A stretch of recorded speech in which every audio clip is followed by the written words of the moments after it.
Chaque peuple sur la terre béni une histoire. Nous-mêmes, peuple haïtien, nous sommes aux côtés, nous sortis pour nous arriver là. Racinam, c'est une émission qui pourra apprendre à nous connaître, qui côté où sorti. Chaque site touristique, historique et mystique, il y a une histoire pa yo. C'est pour ça, à travers Racinam, ou pourra le connaître, qui ça qui cache derrière do yo. Abonnez la chaîne YouTube Bel Haïti ou pas rater rien. Ou ka toujours encourager nous travail plus toujours. Là ou fait nos cadeaux, yon super thanks. Super thanks là, c'est petit cœur qui gagne $5 là-dedans là. Ou avant cliquer là-dedans et puis ou faire nos cadeaux à partir de $2 jusqu'à ça ou vle. Merci pour encouragement.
Ou ka toujou encourager nous travail plus toujours.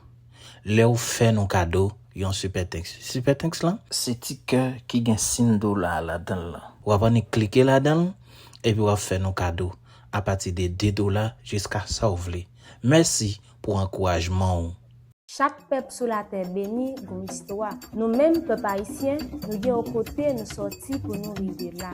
Racinam, c'est une émission qui pourra apprendre à nous connaître, qui côté ou sorti. Chaque site touristique, historique et mystique yo, gen histoire pa yo. C'est pour ça, à travers Racinam, ou pourra le connaître, qui ça qui caché derrière do yo. Abonnez la chaîne YouTube Bel Haïti pour pas rater rien.